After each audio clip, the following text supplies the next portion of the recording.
अनंतम शुक्राना गुरुजी। जय गुरुजी। आज का हम पाठन 102 पृष्ठ से करेंगे, 102 से 109। दिव्याभम। अनंतम अनंतम शुक्राना गुरुजी महाराज। विद्यालय से आईफल टावर तक गुरुजी के संरक्षण में। गुरुर ब्रह्मा गुरुर विष्णु गुरुर्देवो महेश्वरा गुरुर साक्षात परब्रह्मा तस्मै श्री गुरुवे नमः। गुरुजी से मिलने से पूर्व ईश्वर की दया और उसके प्राणी प्रेम में मेरा विश्वास सदा अस्थिर रहा था। गुरु कृपा का शब्दों में वर्णन करना अति दुस्साह साध्य कार्य है। जिस भांति परमात्मा प्रार्थनाओं का फल देते हैं, उसी प्रकार गुरुजी के सत्संगों में वक्ता और श्रोता दोनों को वरदान और असीम आनंद प्राप्त होता है। मैंने सुना है ईश्वर हमारे कर्मानुसार परिणाम देते हैं, किंतु मैंने गुरुजी को अपनी दिव्य ज्वाला में हमारे दुष्कर्मों को जलाते हुए देखा है। फलस्वरूप हम उस जीवन में से उबर सके हैं जो उनके कमल चरण स्पर्श पर कृतज्ञ हुए बिना जीना पड़ता। गुरुजी के प्रथम दर्शन के समय मैं 11वीं कक्षा में पढ़ती थी। यद्यपि मेरा जन्म पंजाब में हुआ था, उस समय हम नोएडा में रहते थे और मुझे पंजाबी भाषा का ज्ञान बिल्कुल नहीं था। अतः मुझे शब्द या गुरुजी का कथन बिल्कुल समझ नहीं आते थे। निस्संदेह प्रथम दर्शन पर मुझे कितना अच्छा प्रतीत हुआ, ये वर्णन करना बहुत कठिन है। मेरे प्रभु के शब्द मेरी वाणी में। अपने विद्यालय के वार्षिकोत्सव पर मुझे स्वागत भाषण देना था। यद्यपि मैं ये सदा से करती आई थी, इस बार मुख्य अतिथि अति वरिष्ठ अधिकारी थे। मेरे उपसंहार पर सब उपस्थित गणों ने तालियों की गड़गड़ाहट से मेरी प्रशंसा करी। मन से उतरते ही सबने मेरी सराहना करी और बधाई के पुल बांध दिए। शिक्षकों और सहपाठियों ने अचरज भरे चेहरों से मुझे बताया कि भाषण देते हुए मुझ में परिवर्तन स्पष्ट झलक रहा था। उससे भी अधिक अचंभा तब हुआ जब मुख्य अतिथि का भाषण मेरे कहे हुए पर आधारित था। अंत में उन्होंने मेरे उपसंहार को महत्व देकर उससे ही अपना भाषण समाप्त किया। सबको ये आश्चर्यजनक प्रतीत हुआ, पर मुझे पता था कि गुरुजी की कृपा से ही ये संभव हो सका। वास्तव में जैसे ही मैंने अपना भाषण प्रारंभ किया, मुझ में एक अद्भुत ऊर्जा का संचार होने लगा और मैं अपने शब्दों में उत्तेजना भर सकी। इसके अतिरिक्त मैंने अपने विद्यालय में अनेक बार गुरुजी की पुण्य पुष्पों भरी सुगंध का अनुभव किया है। कक्षा 12 में सहायता। 12वीं कक्षा में पहुंचने पर अध्ययन का महत्व अधिक हो गया था। एक दिन प्रसाद देते समय गुरुजी ने मेरे विषय पूछे। मैंने उन्हें बताया कि मैं वाणिज्य की विद्यार्थी हूँ, तो उन्होंने अर्थशास्त्र पर प्रश्न कर दिए। उन्होंने मेरे से ऋण नियंत्रण क्रेडिट कंट्रोल पर प्रश्न पूछा, तो उत्तर पता होने पर भी मैं बुद्धि शून्य हो गई। यद्यपि उस समय मुझे समझ नहीं आया। आने वाले समय में मुझे पता लगा कि गुरुजी ने क्या किया था। गुरुजी की चेतावनी से मैं इस विषय पर विशेष ध्यान देने लगी। इसके बाद जो हुआ उसके लिए मैं तत्पर थी। वर्ष के उत्तरार्ध में हमारी अर्थशास्त्र की अध्यापिका चली गई और ये विषय स्वयं पढ़ना पड़ा। गुरुजी की सावधानी से मैं सतर्क हो गई थी और बिना किसी कठिनाई के मैंने इस विषय में 97% अंक प्राप्त किए। जैसे जैसे मेरी परीक्षाएं समीप आ रही थी, गुरुजी के पास दर्शन के लिए जाना कम हो गया। अंशतः उनके निर्देश थे कि मैं पढ़ाई पर ध्यान दूं। 13 जनवरी उत्तर भारत में लोहड़ी के दिन मैं अपने माता पिता और भाई के साथ गुरुजी के दर्शन के लिए गई थी।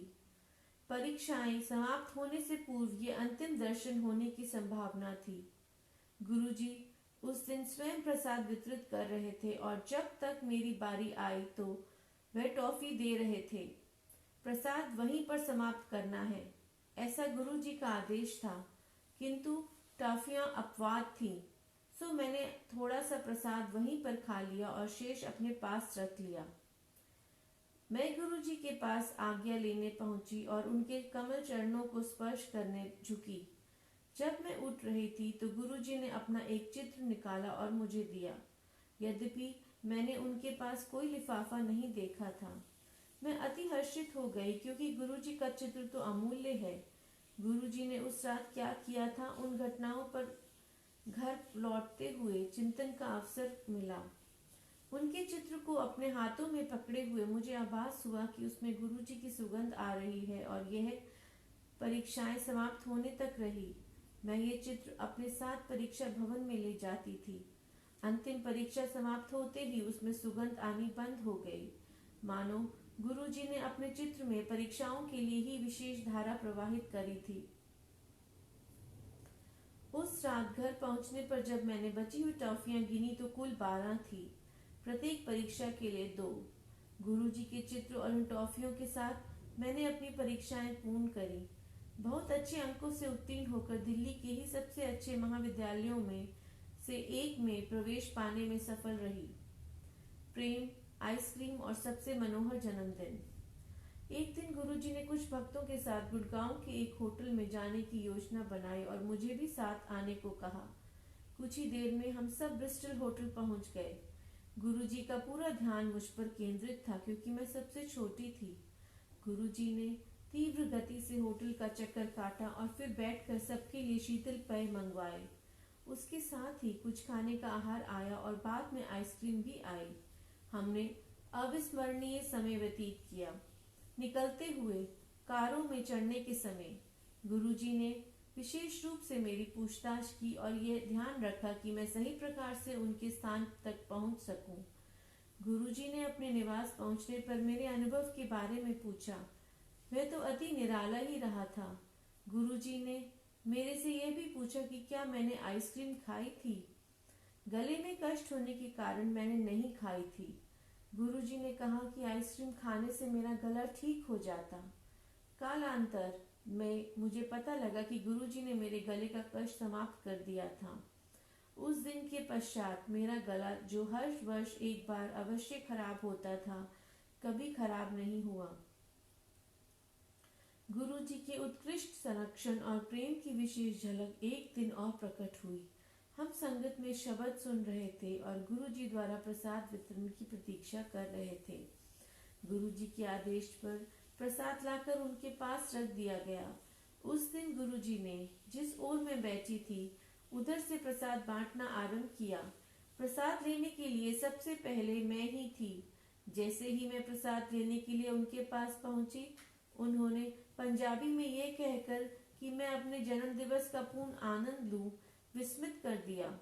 संगत में किसी को मेरा जन्म दिवस के बारे में पता नहीं था। मेरे परिवार के किसी भी सदस्य ने उसको बताया नहीं था। वह मेरा सबसे मनमोहक जन्म दिवस रहा है। गुरुजी असंभव करते हुए। दिल्ली विश्वविद्यालय से स्नातक में उत्तीर्ण होने के बाद मैं कुछ नहीं कर रही थी। गुरुजी ने मुझे सिम्बोयसिस, एक प्रमुख संस्था से पत्राचार द्वारा MBA करने के निर्देश दिए। मैं अंतिम समय में प्रपत्र भरकर प्रवेश पाने में सफल रही। परीक्षाओं के लिए मैंने दक्षिण दिल्ली केंद्र अपना प्रथम विकल्प दिया था, किंतु दुर्भाग्य से मुझे दिल्ली के दूसरे छोर पर केंद्र मिला। मेरे पिता ने अंतरण के लिए आवेदन दिया पर पुणे से उत्तर मिला कि एक बार केंद्र निर्धारित होने पर उसे बदलना संभव नहीं है। प्रतिदिन परीक्षाओं के कारण मेरा एक दिशा में 45 किलोमीटर यात्रा करना संभव नहीं था। अतः निर्णय लिया गया कि मैं अपने दादा दादी के पास रहूं, जो उस केंद्र से 10 से 15 किलोमीटर दूर रहते थे। नोएडा में उनके पास रहने से मेरा गुरुजी के पास जाना असंभव था। किसी प्रकार से मैंने पहली परीक्षा तो दे दी, किंतु मैं इतनी दुखी थी कि मेरा मन शेष परीक्षाओं को छोड़ने का बन रहा था। मैं रोई और गुरुजी द्वारा किसी प्रकार से इस स्थिति से निकालने की प्रतीक्षा में रही। उसके पश्चात जो हुआ उसकी कल्पना भी नहीं की थी। अगले दिन जब सब परीक्षा में मग्न थे, एक अधिकारी ने आकर घोषणा की कि क्या कोई परीक्षार्थी अपना केंद्र बदलने को इच्छुक है, और उनकी सूची में दक्षिण दिल्ली केंद्र का नाम भी था। मैं तो उछल पड़ी और तुरंत अपना नाम लिखवा दिया। परीक्षा के अंत में उस अधिकारी के पास जाने पर उसने बताया कि अधिक परीक्षार्थियों के कारण इस केंद्र पर स्थान की कमी थी और मेरा आवेदन स्वीकार हो गया था। अब मैं परीक्षाएं होते हुए भी गुरुजी के दर्शन कर सकती थी। गुरुजी की अन्यथा और कौन ऐसा कर सकता था। गुरुजी की शक्तियों को समझ पाना हमारी बुद्धि के वश की बात नहीं है। उनके कार्य तो तर्क को भी मात देते हैं। एक बार गुरुजी की संगत में भूकंप आ गया। पहले तो सब बैठे रहे, पर जब वह कुछ देर तक आता रहा तो कुछ हलचल आरंभ हो गई। यह देखकर अटल बैठे गुरुजी ने अपने मोड़ कर रखे हुए दोनों पैर पृथ्वी पर रख दिए। कंपन तुरंत बंद हो गए। एक दिन गुरुजी कुछ अनुयायियों के साथ, जिनमें मैं भी थी, बड़े मंदिर गए थे। मुख्य द्वार पर निर्माण कार्य प्रगति पर था और सुविधा के लिए ईंटों पर एक लकड़ी का फट्टा रख दिया गया था। हमने फट्टे पर चलकर प्रवेश किया, किंतु गुरुजी ने गीले सीमेंट पर चलकर प्रवेश किया। हम ये देखकर अति अचंभित हुए कि उनके चलने के कोई चिन्ह शेष नहीं थे, किंतु जब हमने उसी स्थान पर बहुत हल्के से उंगली लगाई तो उसके भी निशान बन रहे थे। 15 दिन में विवाह। एक बार गुरुजी की शरण में आने पर वे हमारी सब चिंताओं और कष्टों का निवारण करते हैं। चूंकि हमारा ज्ञान हमारे अनुभवों और वर्तमान परिस्थितियों तक ही सीमित है, हमें स्वयं की आवश्यकताओं को समझने की सामर्थ्य भी सीमित है। इसके विपरीत गुरुजी को उनका पूरा ध्यान है और उसके लिए वे प्रावधान भी कर देते हैं। गुरुजी ने मेरे विवाह का भी प्रबंध किया हुआ था और मेरी माँ को 6 वर्ष पूर्व ही बता दिया था कि यह घटना कब घटेगी, पर उसकी गति सबके लिए अति तीव्र थी। अप्रैल के आरंभ में गुरुजी ने मेरे पिता से पूछा, क्या किसी प्रस्ताव पर विचार हो रहा है। मेरे पिता ने उत्तर दिया कि एक प्रस्ताव आया अवश्य है, किंतु उस पर गंभीरता से विचार नहीं हुआ, क्योंकि अभी मेरे विवाह के बारे में सोचा नहीं जा रहा है। गुरुजी ने कहा कि उस पर विचार किया जाए। मेरे पिता ने तब इस बारे में परिवार में चर्चा करी। मेरे होने वाले वर स्वीडन में रहते थे और 16 अप्रैल को एक मास के लिए भारत आ रहे थे। यह निश्चित हुआ कि दोनों परिवार 17 अप्रैल को मिलेंगे। उस दिन जब हमारी पहली भेंट हुई तो कुछ ही देर में पूरा वातावरण उल्लासित हो गया। सब व्यवस्थाएं उसी समय तय हो गईं और थोड़ी ही देर में हमारे बीच अंगूठी का आदान प्रदान भी हो गया। एक आध दिन में विवाह की तिथि भी निश्चित हो गई, उसी मास की 30 तारीख। विवाह के सब प्रबंध अति तत्परता से किए गए और निश्चित तिथि को मेरा पानी ग्रहण भी हो गया। यद्यपि गुरुजी विवाह में उपस्थित नहीं थे, किंतु उनकी भावना सब में दृष्टिगोचर थी।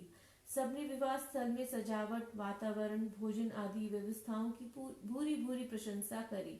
हर व्यवस्था में गुरुजी की कृपा ही झलक रही थी। गुरुजी के साथ आईफल टावर पर। मेरे पति की मई के मध्य में वापस लौटने की योजना थी, क्योंकि उन्हें उतना ही अवकाश मिला था। 15 दिन में मेरे लिए पारपत्र और वीसा दोनों मिलना नितांत कठिन था। यथाशीघ्र स्वीडन के दूतावास को आवेदन किया गया, परंतु उन्होंने बताया कि सब आवेदन स्वीकृति के लिए स्वीडन भेजे जाते हैं और उसके पश्चात यहाँ से वीजा दिया जाता है। अतः मेरे पति सुशील को अकेले ही स्वीडन लौटना पड़ा। उनके लिए अपनी यात्रा और स्थगित करना संभव नहीं था। प्रतीक्षा में 1 मास व्यतीत हो गया। स्वीडन में उन्होंने भी दूतावास में शीघ्रता करने के लिए निवेदन किया। जून के आरंभ में ऐसा लगा कि वीजा 1 सप्ताह में मिल जाएगा। मेरी यात्रा के टिकट 16 जून के लिए गए और उल्टी गिनती प्रारंभ हो गई। 16 जून को दूतावास जाने पर ऐसा लग रहा था कि हमारा वहां जाना निरर्थक रहा। वहां पर बताया कि अभी भी उत्तर की प्रतीक्षा है। मैं निराश हो गई, क्योंकि इसका अर्थ था 1 सप्ताह का विलंब। मैंने ये सूचना अपने पिता को दे दी और कुछ देर में पुनः प्रयास किया। वहां के अधिकारी ने जब मुझे मेरा वीजा दिया तो अति अचंभा हुआ। अति प्रसन्न होकर मैंने ये सूचना अपने पिता को दी। आश्चर्य की बात थी कि उन्हें कोई अचरज नहीं हुआ। बाद में मेरे पिता ने मुझे बताया कि गुरुजी ने मेरी सूचना आने से 15 से 20 मिनट पहले ही उन्हें वीजा मिलने की बात से अवगत करा दिया था। मैं समझ गई कि उस दिन गुरुजी के हस्तक्षेप के बिना वीजा मिलना असंभव था। गुरुजी वास्तव में असीमित प्रेम के स्रोत हैं और उनमें विलक्षण प्रतिभाएं हैं। उन्हें कोई भौतिक अवरोध रोक नहीं सकते। वे त्रिकालदर्शी हैं और अपने अनुयायियों की पुकार पर सब सीमाएं पार कर सकते हैं। स्वीडन से 1 सप्ताहांत हमने पेरिस में बिताने का निर्णय लिया। वहां पर जब मैं आईफल टावर की पहली मंजिल पर थी, मुझे अचानक गुरुजी की सुगंध का आभास हुआ। फोन पर मेरे पिता के साथ हुई अगली वार्ता में उन्होंने बताया कि गुरुजी मेरे बारे में पूछ रहे थे। उन्होंने इस वार्तालाप की तिथि और समय भी बताया। थोड़ा गणित करने पर पता लगा कि जब उन्होंने मेरे पिता से मेरे बारे में पूछा था उस समय मैं आईफल टावर की पहली मंजिल पर ही थी। गुरुजी के साथ मेरे अनुभवों का वर्णन एक गूंगी महिला द्वारा मिठास के वर्णन सदृश है। वे मेरे लिए क्या है और मेरे जीवन में उनका क्या अर्थ है, ये शब्दों में व्यक्त करना मेरे लिए संभव नहीं है। मैं गुरुजी से प्रार्थना करती हूँ कि जैसे आप हमारे संबंधों के इन स्वर्णिम वर्षों में दया करते आए हैं, उसी प्रकार सदा हमारा हाथ थामे रहिए। कहते हैं कि पारस लोह धातु को छूने मात्र से उसे स्वर्ण में परिवर्तित कर देता है, पर गुरुजी तो पत्थर को हीरे में बदल देते हैं। केवल पूर्ण विश्वास और श्रद्धा बने रहने चाहिए। श्रीमती आरती सिंगला, स्टॉकहोम, स्वीडन। जय गुरुजी, अनंतम शुक्राना गुरुजी महाराज। आज का पाठन हम यहीं समाप्त करते हैं। अनंतम शुक्राना साथ संगत जी जुड़ने के लिए। जय गुरुजी।